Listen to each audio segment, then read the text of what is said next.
Hello students, how are you today? Are you happy? I hope so. I hope so. All students are happy and healthy. Students, welcome to Radiant Learning and you are watching Abhinandan Batch. Okay dear students, तो अभिनंदन batch में last class में हमने एक topic start किया था conjunction, जिसके basics आपको बताए गए थे और कुछ वर्ड्स को हमने डील किया था, पेयर वाले वर्ड्स को। तो आज की क्लास में उसको पार्ट 2 यानी कंजंक्शन को ही हम आगे और डिटेल में पढ़ने वाले हैं। ठीक है, तो विदाउट वेस्टिंग एनी टाइम हम स्टार्ट करते हैं क्लास को। देखिए स्टूडेंट्स ध्यान से, तो लास्ट क्लास में कुछ कंजंक्शंस आपने पढ़ लिए थे, तो आज की क्लास में कुछ और कंजंक्शंस पढ़ते हैं। देखिए जो अभी तक की स्टडी में आपने कंजंक्शंस पढ़े थे लास्ट क्लास में, वो कौन कौन से कंजंक्शंस थे? तो आप लोगों ने पढ़ा था, याद कीजिए, टू का पेयर क्या यूज करते हैं? टू। और आपने इसी को लिखा था, सो का पेयर क्या यूज कर लेते हैं? दैट यूज कर लेते हैं। तो ये तो लास्ट क्लास में हो गया था। और एक साइड पे हमने एक पेयर पढ़ा था, हार्डली का पेयर, हार्डली और स्कार्सली का पेयर क्या यूज करेंगे? हार्डली और स्कार्सली का पेयर यूज करना होता है व्हेन। क्या यूज करेंगे? व्हेन। और अगर वो वर्ड नो सूनर लिख दिया जाए तो नो सूनर को आप कौन सा पेयर देंगे? तो नो सूनर का जो पेयर यूज किया जाता है वो यूज किया जाता है THAN, that is then. Okay dear students, तो आज एक क्वेश्चन से स्टार्ट करते हैं और उम्मीद करता हूं आप सभी ने बड़े ध्यान से उसको रिवाइज किया होगा जो हमने पेयर्स लास्ट क्लास में आपको पढ़ाए थे। तो एक क्वेश्चन से स्टार्ट करते हैं जो एग्जाम्स में अक्सर आ जाता है और कंफ्यूज हो जाते हैं स्टूडेंट्स कि कौन सा आप आंसर मार्क करेंगे। देखिए स्टूडेंट्स, जैसे क्वेश्चन लिखते हैं आपके लिए कि no sooner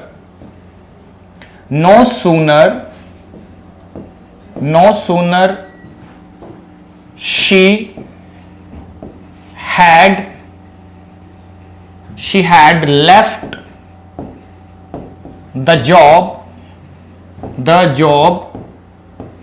comma, her mother scolded her। Scold का मतलब क्या होता है? डांटना।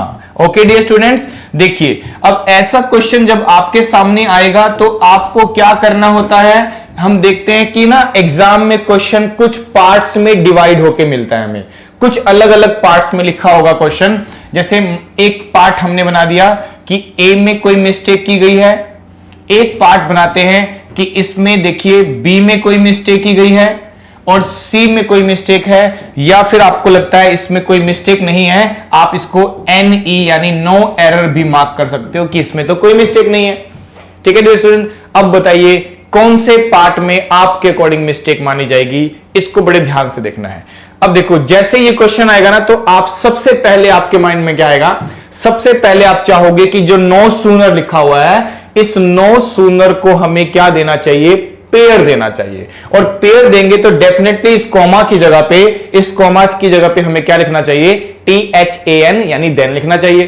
पहली चीज, यानी सी में तो एरर है ही है, वो आपको समझ में आता है कि सी में एरर है, कॉमा नहीं होना चाहिए, यहां देन होना चाहिए।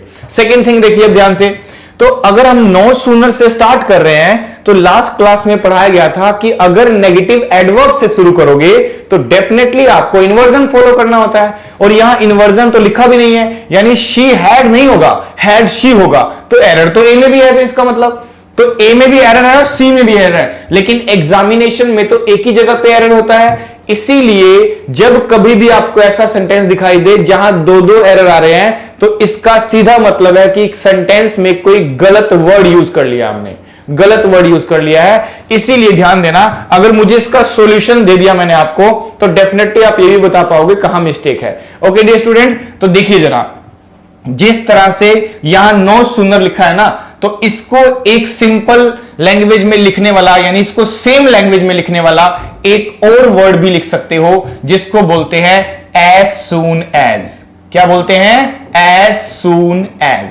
अब देखो एज सून एज बोलो, या फिर आप इसकी जगह पे लिखो no sooner. Almost same meaning convey होगा, ऑलमोस्ट सेम मीनिंग कन्वे होगा, पर दोनों के नेचर में फर्क है। नेचर क्या है? देखो एज सून एज एक पॉजिटिव वर्ड है, अगर ये पॉजिटिव वर्ड है तो यहां इन्वर्जन लगाने की कोई जरूरत नहीं है, नो इन्वर्जन, कोई इन्वर्जन की डिमांड नहीं होगी एज सुन एज की। लेकिन देखो ना, नो सूनर कैसा वर्ड होता है, नेगेटिव वर्ड। अगर ये नेगेटिव वर्ड है ना तो यहां पर किसकी डिमांड होगी, इन्वर्जन, यानी इन्वर्जन तो आपको लिखना ही पड़ेगा।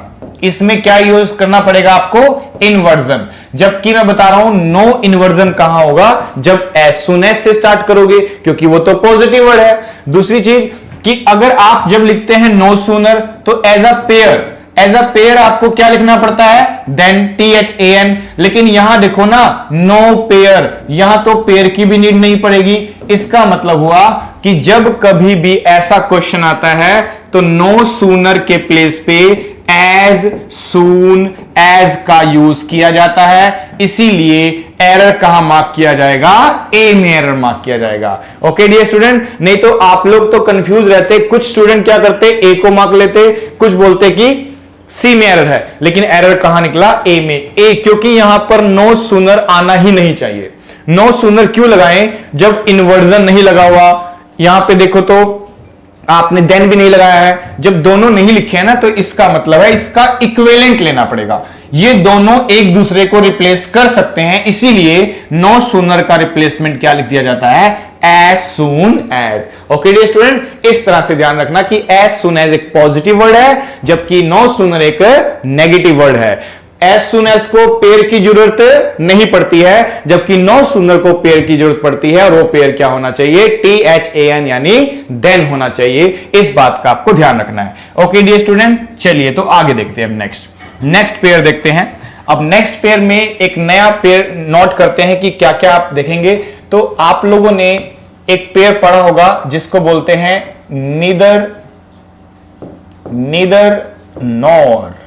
क्या पेयर होता है, नीदर नॉर। एक पेयर हम पढ़ते हैं इधर और, इसको इधर या आइदर प्रोनाउंस करते हैं, इधर और, नीदर नॉर। एक होता है नॉट ओनली, और नॉट ओनली का पेयर क्या लिख देते हैं हम, बट ऑल्सो।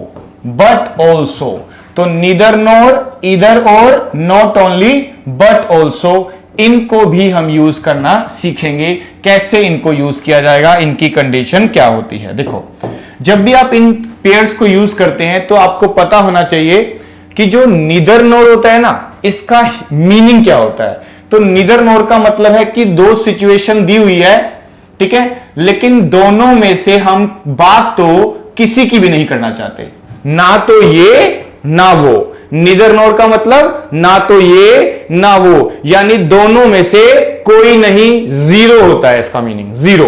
ओके, अब मैं अगर लिखता हूं इधर और, तो इधर और का मतलब क्या हुआ कि दो सिचुएशन तो है हमारे पास, लेकिन हम इन दोनों में से किसी एक की बात करना चाहते हैं, या तो ये या वो, दोनों में से कोई एक, या तो ये या वो। यानी इधर और का मतलब होता है दो सिचुएशन में से किसी एक सिचुएशन की बात करना। और नॉट ओनली बट ऑल्सो क्या होता है, देखो, नॉट ओनली बट ऑल्सो में हम दोनों की बात करते हैं, ना केवल ये परंतु ये भी, यानी दोनों की बात करना चाहते हो आप, ना केवल ये परंतु ये भी, दोनों की बात करना चाहते हो। तो जब दोनों में से किसी की भी बात नहीं करनी, दो में से किसी की भी बात नहीं, जीरो, तो नाइदर नो लगाते हैं। किसी एक की बात करना चाहते हो, या तो ये या वो, तो आप क्या यूज करते हैं, इधर और अगर मैं बोलता हूं नॉट ओनली बट ऑल्सो, तो इसका मतलब है दोनों की बात कर रहा हूं, ना केवल उसकी परंतु दूसरे की भी। इस तरह से चलना है आपको।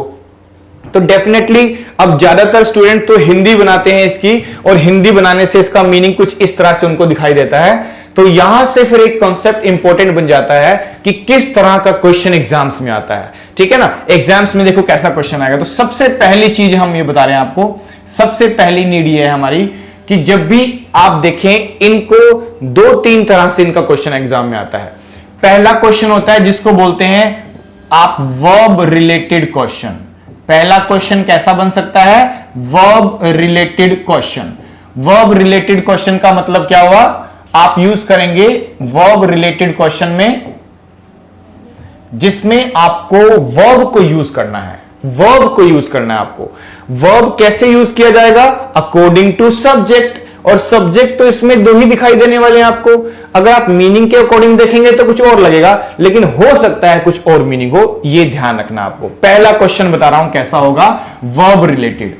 दूसरा क्वेश्चन कैसा होता है जी? तो दूसरा क्वेश्चन हमेशा ध्यान रखना, इसका सेकंड क्वेश्चन जो बनेगा वो बन जाता है आपका मिसमैच ऑफ पेयर। क्या होता है? Mismatch of pair. कभी कभी पेयर को मिसमैच किया जाएगा। मिसमैच का मतलब होता है जैसे अगर इधर लिखा है तो इधर का पेयर क्या लिखेंगे आप? और लिखेंगे कि नॉर लिखेंगे? बच्चे कह रहे सर और लिखेंगे, लेकिन लिखा क्या मिलेगा आपको? नॉर। ऐसे ही नीदर का पेयर और हो सकता है क्या? नहीं। या नॉट ओनली के साथ सिर्फ बट लिख दिया जाए या सिर्फ ऑल्सो लिख दिया जाए, ऐसा भी तो नहीं होगा। यानी पहला जो क्वेश्चन बन सकता है आपके लिए खास, वो ये होता है मिसमैच ऑफ पेयर, कि गलत पेयर यूज कर लिया। आइदर की जगह आगे और आना चाहिए था, लेकिन लिखा क्या मिलेगा आपको? नॉट। उसको बोलते हैं मिसमैच ऑफ पेयर। तो एक मिसमैच ऑफ पेयर हो सकता है, एक हमारा वर्ब का क्वेश्चन हो सकता है। वर्ब का मतलब सब्जेक्ट के अकॉर्डिंग इज लगाओगे कि आर लगाओगे, हैज लगाओगे कि हैव लगाओगे, वॉज लगाना है कि वर लगाना है। ये सारा आपका जो सब्जेक्ट वर्ब अग्रीमेंट का कॉन्सेप्ट होता है वो भी इसमें पूछा जा सकता है। फिर उसके बाद थर्ड नंबर देखिए अब क्या है। थर्ड नंबर पे वर्ब मिसमैच के बाद आता है जिसको बोलते हैं positional error. Positional error, positional error का मतलब होता है, हो सकता है ऐसे पेयर का पोजीशन ही गलत लिखा हो, ये गलत जगह पे यूज कर लिया हो, जहां इनकी पोजीशन सही होनी चाहिए थी सेंटेंस में, वहां ना लिख के कहीं और लिख दिया जाए। तो ये भी आपको ध्यान रखना है, यानी इसकी पोजीशन भी आपको चेक करनी पड़ती है कि गलत जगह पे पेयर नहीं लगना चाहिए।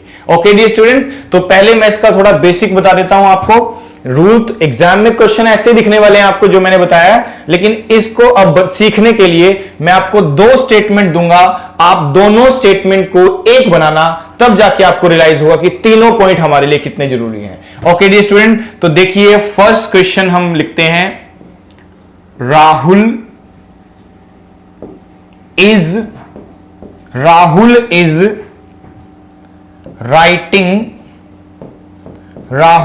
Writing a letter. Rahul is writing a letter. एक क्वेश्चन, एक सेंटेंस मिला हमें, और एक मैं लिखता हूं Mohit is writing a letter. ठीक है, बिल्कुल बेसिक तरीके से बता रहा हूं, आप इन तीनों पॉइंट पे हमेशा ध्यान रखते हैं, इस बात का विशेष ध्यान दो। अब जैसे देखो क्वेश्चन हमारे पास दो आ गए, अब हमें क्या करना है, क्योंकि सीखना है हमें इन पेयर को यूज करना, तो ध्यान देना, मैं आपको ऑप्शन देता हूं कि आप यूज कर लीजिए इधर और। आप क्या यूज कर लीजिए? इधर का पेयर और यूज कर लीजिए। तो अगर मुझे इधर का पेयर और यूज करना है, और वो यूज भी किस में करना है? इन दोनों सेंटेंसेस में करना है। तो दोनों सेंटेंस को जब एक बनाओगे तभी तो कंजंक्शन लिखना पड़ेगा आपको, यस और नो? बिल्कुल। आप ध्यान देना कि हमेशा जब दो सेंटेंस एक बनाने होते हैं, दो क्लोजेस को आपस में जोड़ना होता है, तब हम कंजंक्शन लगाते हैं। तो अब कंजंक्शन लगाना क्या है आपको? इधर और लगाना है। तो देखते हैं कैसे लगाया जाएगा।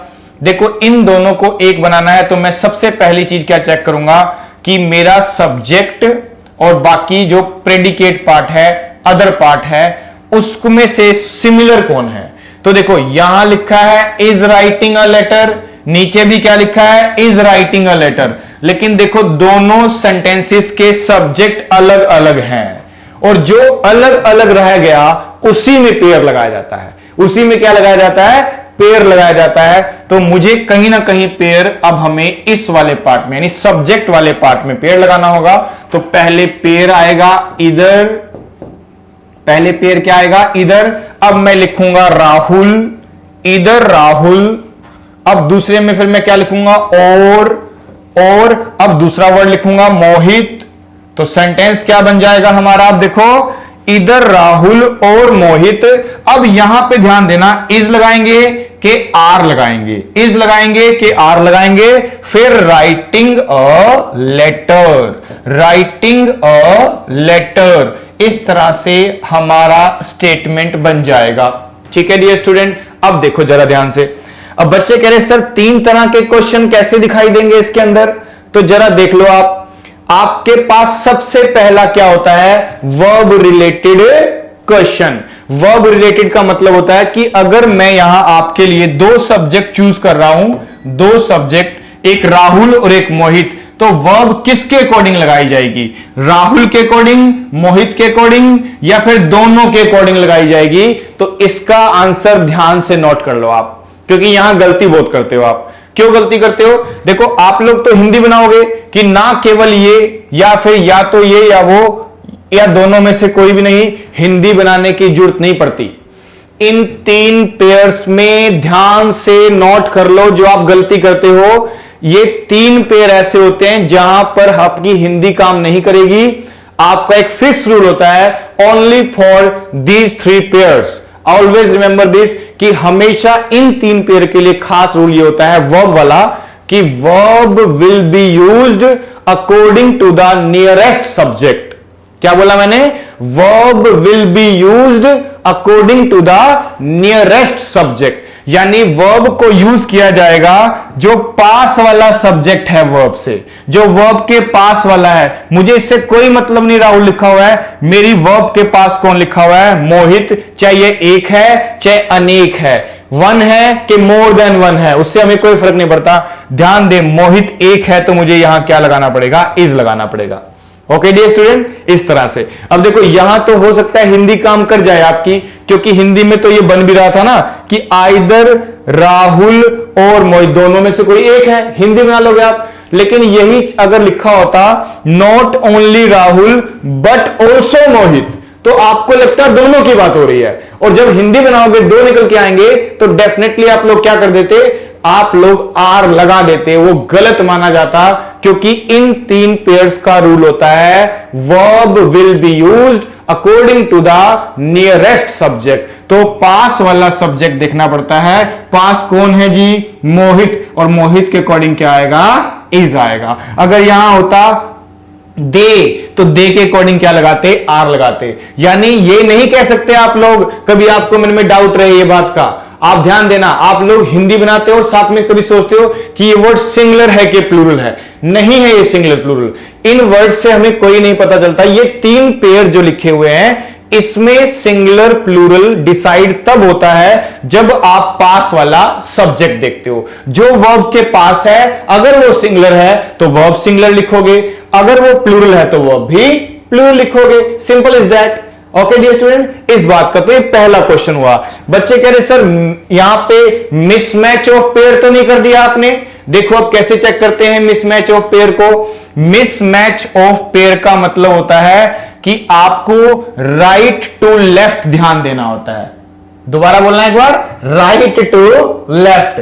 नहीं तो आप लोग गलती क्या कर जाओगे, आप लोग मिसमैच ऑफ पेयर में कुछ भी बना लेते हो। आप आगे से भी तो इसको मैच कर सकते हो, ऐसा नहीं करना। जब कभी भी मिसमैच ऑफ पेयर चेक करते हैं, राइट टू लेफ्ट की तरफ मूव करते हैं। लेफ्ट टू राइट जनरली करते थे हम मूव, लेकिन ऐसा नहीं कर सकते। ओनली पोजीशन चेक करने के लिए बता रहा हूं मैं आपको ये। कभी आप हर जगह पे यही रूल लगाने लग जाएं कि हमेशा राइट टू लेफ्ट चलना, ऐसा नहीं है। राइट का मतलब होता है पीछे वाले पार्ट से स्टार्ट करके आगे वाले पार्ट की तरफ मूव करना है। राइट टू लेफ्ट चलना पड़ता है, तो राइट से लेफ्ट की तरफ मूव करोगे तो पेयर का मिसमैच आपको समझ में आ जाएगा, सही है कि गलत है। जरा देख लो। अब मैं बोलना चाह रहा हूं कि यहां अगर इधर लिखा है तो यहां और लिखा हुआ है। अब और के बाद क्या लिखा है, मोहित। तो मोहित बताओ नाउन है, प्रोनाउन है, आर्टिकल है कि प्रीपोजिशन है। अब बच्चे कहेंगे सर ये तो नाउन है। यही बोलना चाह रहा हूं मैं कि नाउन और प्रोनाउन एक होता है ना। तो अगर और के बाद नाउन प्रोनाउन लिखा है तो इधर के बाद भी नाउन प्रोनाउन होना चाहिए। इसी को बोलते हैं मिसमैच। ओके डियर स्टूडेंट, देखो मिसमैच कह रहे हैं, इसको बोलते हैं पोजीशन। तो पोजीशन कैसे चेक करोगे इसकी, और के बाद क्या लिखा हुआ है, मोहित, और यहां पे इधर के बाद क्या लिखा हुआ है, राहुल। ध्यान दे, तो आइदर राहुल और मोहित। तो और के बाद अगर नाउन लिखा हुआ है ना, तो आपको ध्यान देना है ईदर के बाद भी क्या लिखोगे आप, राहुल लिखोगे। यानी ये जो कॉन्सेप्ट है, इस बात को आप विशेष ध्यान रखें। कैसे करेंगे इसको, ये जो लिखा है यहां पे, इसको दोबारा से एक बार लिख लें, आप ध्यान से नोट कर लें कि जब कभी भी आपको क्या चेक करनी है, पोजीशन की गलत जगह पे तो नहीं लगा दिया वर्ड आपने, तो पहले राइट को लिखना है फिर लेफ्ट को। यानी right is always right in the matter of position check करने के लिए। अदरवाइज तो हम शुरू से ही सेंटेंस को पढ़ते हैं। अब देखो मेरे को मिसमैच चेक करना है कि मैंने गलत मैच तो नहीं कर दिया, तो मैंने देखा आइदर लिखा है और यहां पे और लिखा है, इसका मतलब मैच तो बिल्कुल ठीक है। तो तीनों पॉइंट वेरीफाई कर लो। तीनों पॉइंट कैसे वेरीफाई करेंगे, मिसमैच भी सही नहीं लिखा है, यानी इधर के साथ और लिखा है, नॉर नहीं लिखा हुआ।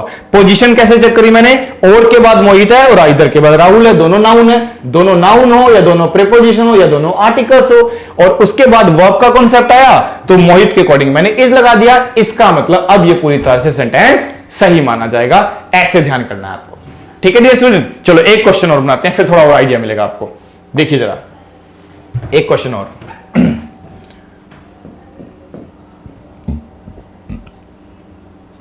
लिखिए मोहित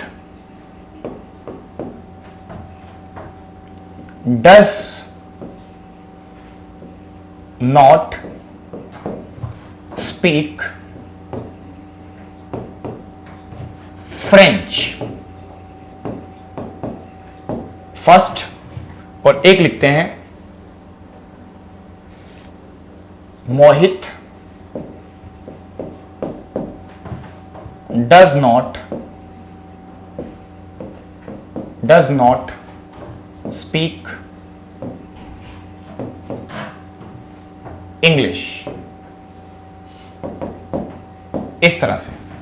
अब देखो, अब इनको दो स्टेटमेंट मेरी नेगेटिव लिखी हुई है, दो स्टेटमेंट इसमें नेगेटिव लिखी है, Mohit does not speak French, Mohit does not speak English. तो आप तो यही देखोगे ना कि सेम पार्ट कौन सा है और अलग अलग पार्ट कौन सा है। तो इस बार देखो हमारे सब्जेक्ट सेम है और ऑब्जेक्ट का पार्ट थोड़ा आपको क्या लग रहा होगा, अलग लग रहा होगा। तो ध्यान दो, जो सेम पार्ट है वो एक ही बार लिखना है। तो यहां देखो, यहां तक बिल्कुल सेम लिखा हुआ है, यहां तक बिल्कुल सेम लिखा हुआ है। अलग अलग क्या है, एक में फ्रेंच है और एक में इंग्लिश है, यानी हमारे ऑब्जेक्ट अलग अलग है। तो इस बार शुरू में पेड़ नहीं लगेगा, पेड़ इस बार लास्ट में लगेगा।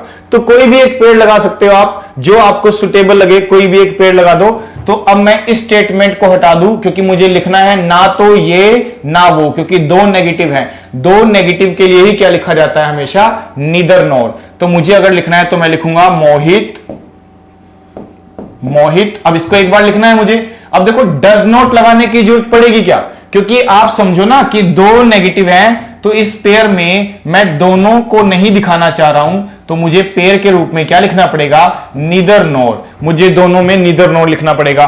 तो मैं क्या लिखूंगा, मोहित। अब डज नॉट क्यों नहीं लिखेंगे, डज नॉट लिखोगे तो गलत हो जाएगा। अगर एक बार लिख लें एक समय के लिए हम, तो क्या लिखेंगे, मोहित डज नॉट स्पीक, क्योंकि एक बार तो लिखना पड़ेगा। लिख दिया हमने। अब मैं इस पेयर का यूज करूंगा, नीदर फ्रेंच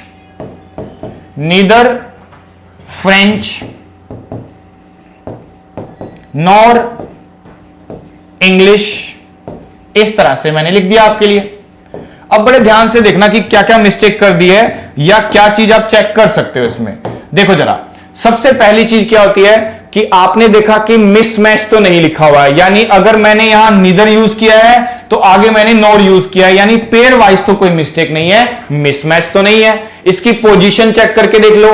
पोजीशन कैसे चेक करते हैं, राइट टू लेफ्ट। तो नॉर के बाद क्या लिखा है, इंग्लिश, और नीदर के बाद क्या लिखा है, फ्रेंच, यानी दोनों ही नाउन है, वो भी ठीक लिखा हुआ है। और थर्ड नंबर पे हम चेक करते थे वर्ब। अरे वर्ब को तो तब चेक करोगे जब शुरू में पेड़ लगा हुआ है, यहां तो कोई वर्ब वाली प्रॉब्लम ही नहीं है, क्योंकि मोहित तो अकेला ही है।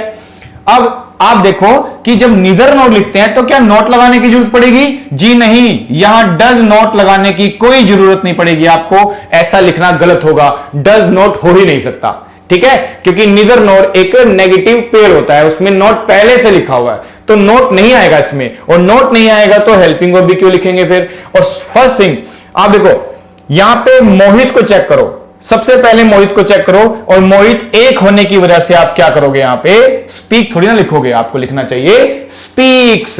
याद करो वो दिन जब आपने प्रेजेंट इंडेफिनिट टेंस पढ़ा था कि अगर सिंगुलर सब्जेक्ट होता है तो वर्ब में एस लगाया जाता है, और अगर प्लूरल होता है तो एस नहीं लगाते। दैट्स वाई कि मोहित है तो हमें क्या लगाना पड़ेगा, स्पीक के प्लेस पे हो जाएगा स्पीक्स, आपको एस लगाना पड़ेगा यहां पे। तो फाइनल आंसर हो जाएगा Mohit speaks neither French nor English, कि ना तो फ्रेंच बोलता है और ना ही वो इंग्लिश बोलता है। इस तरह से चलना पड़ेगा। तो ये थे आपके कुछ खास पेयर, नीदर नॉर, इधर और not only but also. Okay dear student, तो इन क्वेश्चंस को आप प्रैक्टिस कर लेना बाद में।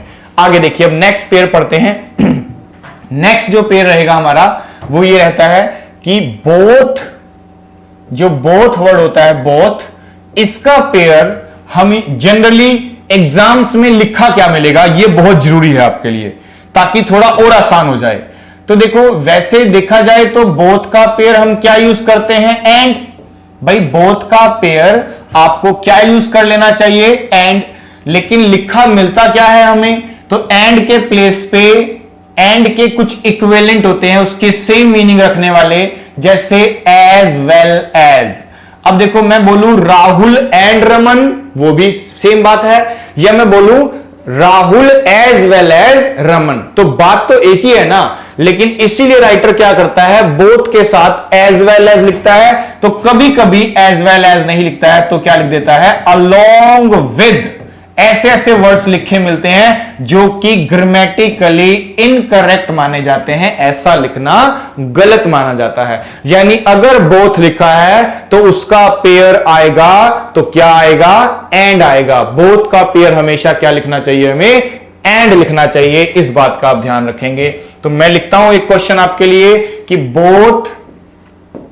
बोथ राहुल एंड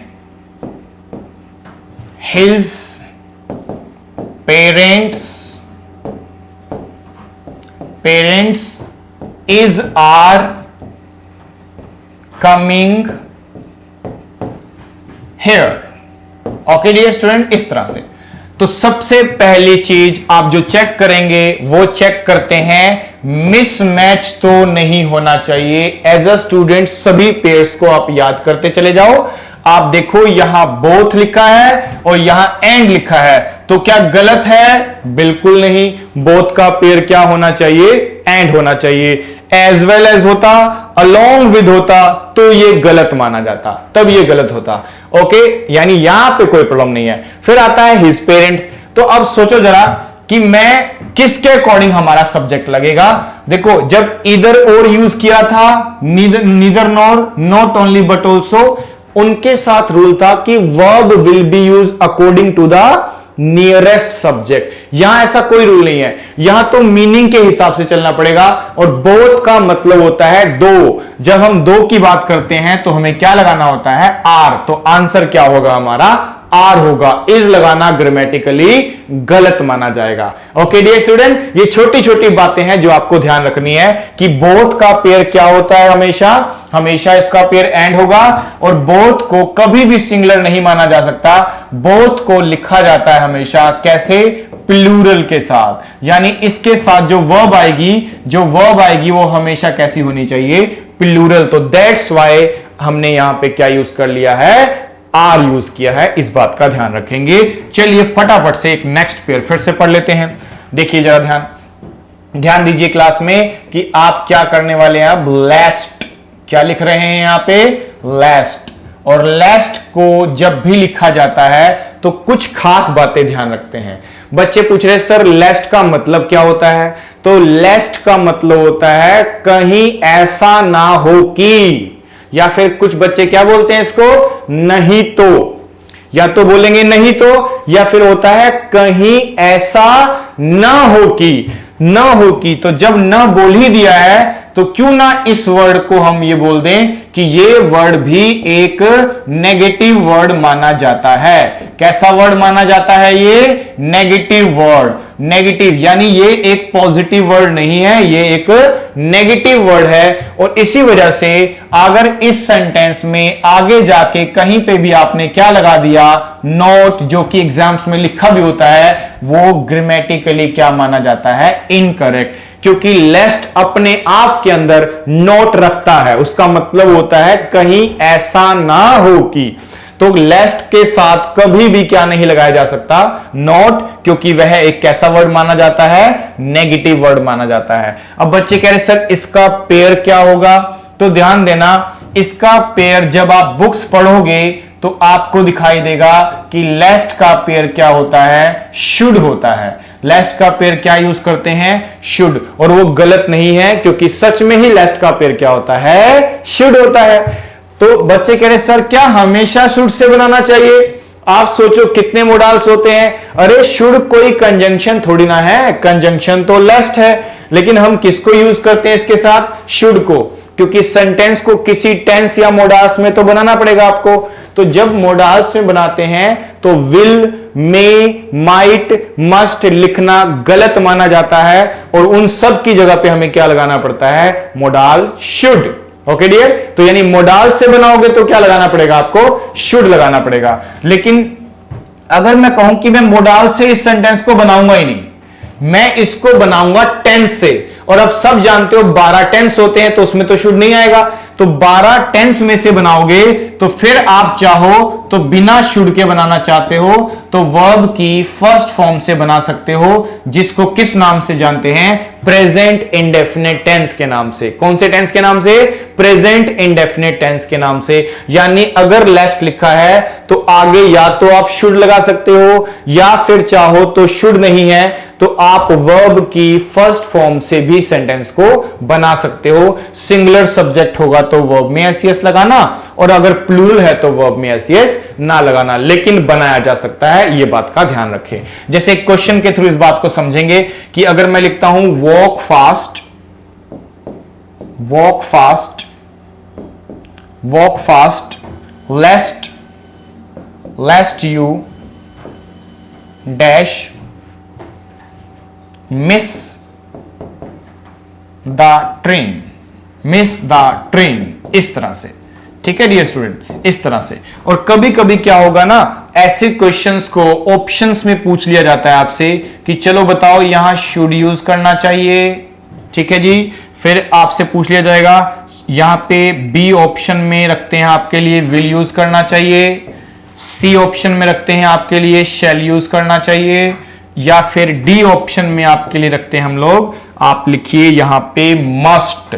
ठीक है डियर, तो अब आपको बस पता होना चाहिए कि राइटर सारे ऑप्शन आपको किसमें दे रहा है, मोडाल में, और क्या शुड होगा, विल होगा, शैल होगा, तो मस्ट होगा। लेकिन हमें पता है कि लेस्ट अगर आ गया है कि इसका मीनिंग क्या है, वॉक फास्ट, तेज चलिए, कहीं ऐसा ना हो कि आप अपनी ट्रेन को ही मिस कर लो। तो अब इस रिस्पेक्ट में इस मिस से पहले मुझे क्या लगाना पड़ेगा, शुड यूज करना पड़ेगा। और शुड क्यों यूज करेंगे जरा बता दो, क्योंकि आप सब समझते हैं कि लेस्ट का पेयर जो रखा जाता है वो क्या रखा जाता है, शुड रखा जाता है। इस बात का हम ध्यान रखेंगे। ठीक है डियर स्टूडेंट, अब देखो, तो एक क्वेश्चन तो ये हो गया। अब दूसरे क्वेश्चन में सेम सेंटेंस है हमारे पास, सेम सेंटेंस है। अगर मुझे सेम सेंटेंस से बनाना है, और अगर मैं सेम सेंटेंस में आपको ऑप्शन कुछ अलग दे दूं, ऑप्शन में कुछ अलग दे रहा हूं आपको, तो ऑप्शंस के अकॉर्डिंग आंसर हमेशा दिया जाता है। तो ऑप्शंस देख लीजिए, दूसरे में आपको मैं दे रहा हूं कि आप लिख लीजिए यहां पे विल, यहां पे लिखिए आप शैल, सी आप लिखिए कैन, और डी नो कंजंक्शन या नो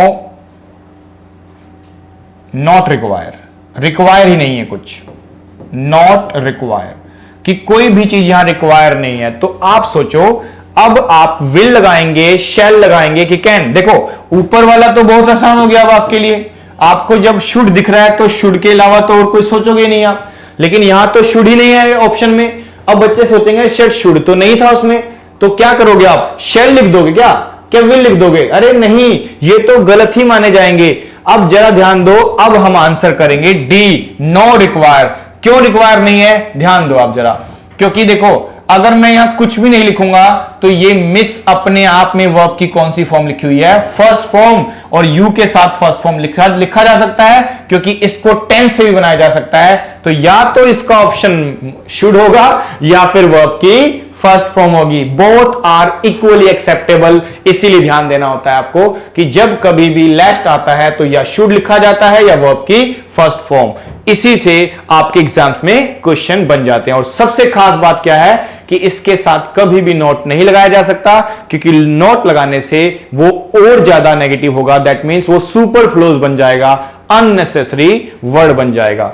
ठीक है डियर स्टूडेंट्स, इस तरह से। चलो एक क्वेश्चन फिर से ट्राई करते हैं। इस बार देखिए, अगर मैं बोलूं work hard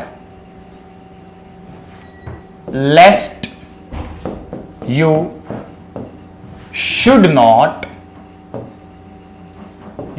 not crack the exam. इस तरह से मैंने स्टेटमेंट रख दिया आपके सामने। अब जरा देखो ध्यान से, अब सभी स्टूडेंट्स देखेंगे कि लेस्ट लिखा हुआ है। आप तो बड़े ध्यान से देखोगे कि लेस्ट लिखा हुआ है। अगर लेस्ट लिखा है तो शुड होना चाहिए, और लिखा भी है शुड, इसका मतलब नो एरर होगा। जी एरर तो है। क्या एरर है और क्या मीनिंग बन रहा है? आप जानते हैं कि लेस्ट एक नेगेटिव वर्ड होता है। लेस्ट एक नेगेटिव वर्ड होता है, तो लेस्ट के साथ कभी भी नॉट लगाना गलत माना गया है। लगा ही नहीं सकते हैं। तो क्या नॉट लगाना चाहिए? नहीं लगाना चाहिए। ऐसा लिखना गलत है। तो आंसर होगा work hard lest you should crack the exam. ठीक है, ठीक है, इस तरह से। तो इस तरह से आप अपना सेंटेंस बना सकते हैं। ओके डियर स्टूडेंट्स, इस तरह से आपको चलना पड़ेगा। ठीक है, work hard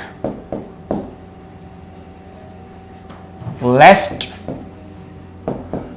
you should fail। देखिए एक सेंटेंस और देखते हैं, work hard lest you should fail in the exam।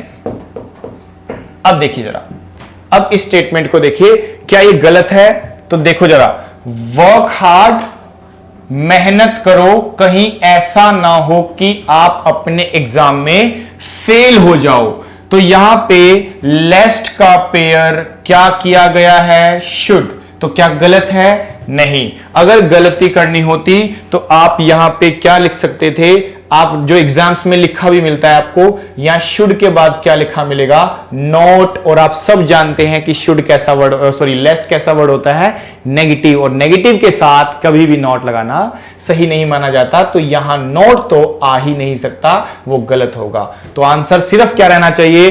Work hard lest you should fail in the exam. Okay dear students, इस तरह से। तो मेहनत करो, कभी ऐसा ना हो कि आप एग्जाम में फेल हो जाओ। लेकिन आप सब जानते हैं कि हम मेहनत कर रहे हैं आपके लिए, और आप भी मेहनत करोगे, और इस साल आपका एग्जाम क्रैक डेफिनेटली होना चाहिए, और होगा ही होगा। ओके डियर स्टूडेंट, इसी तरह से एग्जाम क्रैक करना है तो डेली क्लासेस को देखना है। कितने से कितने?